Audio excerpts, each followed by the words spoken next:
and welcome back. It's that time of year again, and the news from Washington is, frankly, a little concerning. As the September 30th deadline looms, we're seeing a familiar pattern of political gridlock that could have real consequences for all of us. The core issue is the budget, and the clock is ticking. Reports suggest that former President Donald Trump has encouraged Republican lawmakers to resist any budget agreement that includes increased funding for healthcare. This stance is creating a significant hurdle in reaching a bipartisan consensus. Without a passed funding bill by the end of the month, we could be looking at another federal government shutdown. Now, what does a government shutdown actually mean for everyday people? It's not just about politicians arguing. A shutdown can mean a pause in essential public services that we rely on. Think about national parks, certain government agencies, and even the processing of some applications. It can also lead to delays in paychecks for federal employees, which impacts families and local economies. It's understandable to feel a sense of unease when these situations rise. The uncertainty can be unsettling, and it's natural to wonder how it might affect your own life. The key takeaway here is that these decisions made in Washington have a ripple effect. While the political maneuvering can be complex and sometimes frustrating, it's important to remember that there are dedicated individuals working to find solutions. Our hope is always for a resolution that prioritizes the well-being and stability of the country. We'll be keeping a close eye on developments and we'll share updates as they become available. Thank you for joining me today. I appreciate you taking the time to stay informed. If you found this overview helpful, please consider following along for more insights. Hello everyone, and welcome back. Today, we're diving into a topic that's been weighing heavily on many minds, a situation that highlights the increasingly charged atmosphere surrounding our political discourse. Recently, a deeply concerning incident occurred. Conservative activist Charlie Kirk was shot at a university in Utah. This event, as you can imagine, sent ripples of shock and concern across the country. In the immediate aftermath, we saw reactions from political figures on both sides of the aisle, and it's here that the complexities of our current landscape truly came into focus. Republicans were quick to point fingers, attributing the violence to what they described as the radical left's hateful rhetoric. Their perspective suggests a direct link between inflammatory language and acts of aggression, a sentiment that resonates with many who feel that political discourse has become dangerously toxic. On the other hand, Democrats largely rejected this direct attribution. They argued that such a claim was an oversimplification of a far more intricate issue. Their viewpoint emphasizes that attributing violence to a single source or ideology overlooks the multifaceted nature of societal tensions and the diverse motivations that can drive individuals to commit harmful acts. They often highlight the need to address underlying societal issues rather than solely focusing on rhetoric. This stark contrast in reactions isn't just about differing opinions. It's a symptom of a larger, more troubling trend. We appear to have entered a period in the United States where ideological divides are not just disagreements, but are increasingly becoming battlegrounds. The very narratives we construct and consume about political events are becoming as fiercely contested as the events themselves. The way an incident is framed, the language used to describe it, and the conclusions drawn can profoundly shape public perception and, unfortunately, can also contribute to further polarization.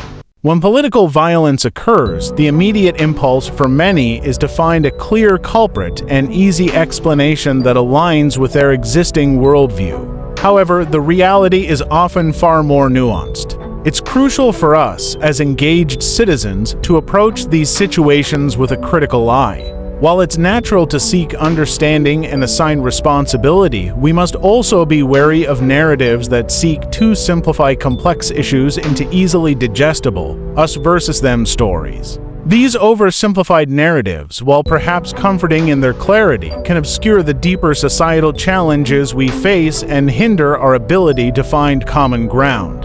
The battle of narratives is a powerful force. It can either serve to deepen divisions and foster animosity, or it can be a tool for fostering understanding and encouraging constructive dialogue. The choice, ultimately, lies with how we consume and share information and how we choose to engage with differing perspectives. Thank you for joining me today to explore this important and sensitive topic.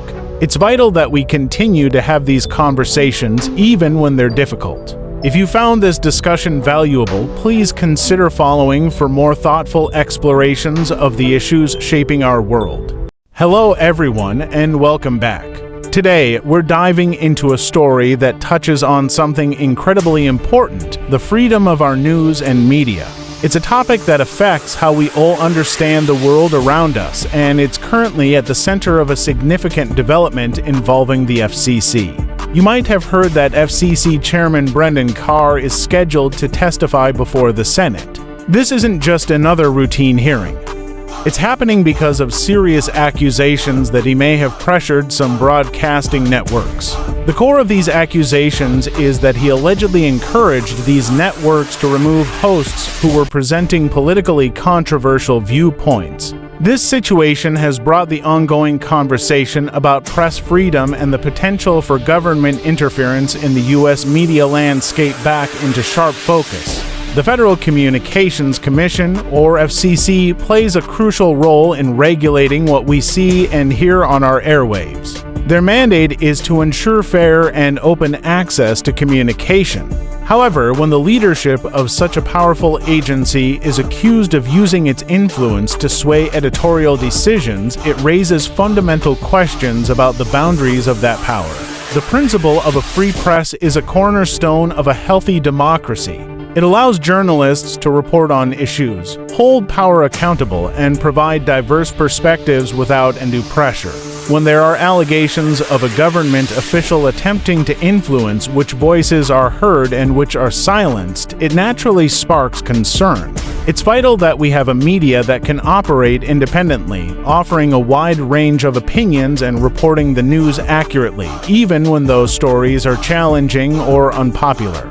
This testimony before the Senate is an opportunity to shed light on these accusations and to reaffirm the importance of journalistic independence. It's a moment for us to consider how we can best protect the integrity of our media ecosystem, ensuring that it remains a space for open dialogue and informed public discourse. We all benefit when we have access to a variety of credible sources and when the media can function without the specter of political interference. Thank you for joining me to explore this important issue.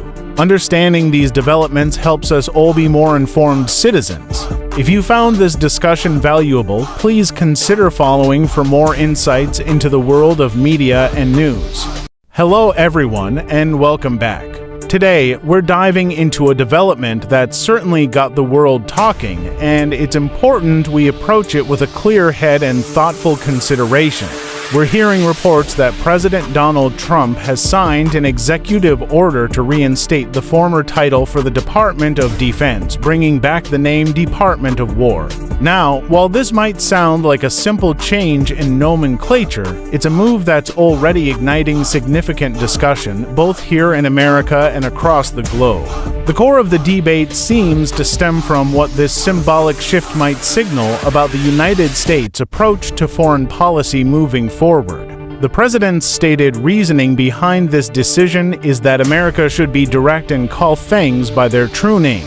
The idea here, as understood, is to openly acknowledge and signal a potential readiness to assert military strength. This perspective suggests a belief that clarity in naming reflects a clearer, more decisive stance on the international stage. However, it's precisely this potential for a more assertive foreign policy that has many people raising questions and concerns. When we talk about the Department of War, it carries a certain weight, a historical resonance that evokes different feelings and interpretations for different people. For some, it might represent a necessary strength and a clear message of deterrence. For others, it brings to mind the immense human and economic costs associated with conflict and a deep desire for diplomatic solutions and escalation. The global reaction underscores the interconnectedness of our world. Nations are watching closely, trying to understand what this renaming signifies for international relations, alliances, and the pursuit of peace. It's a reminder that even seemingly symbolic action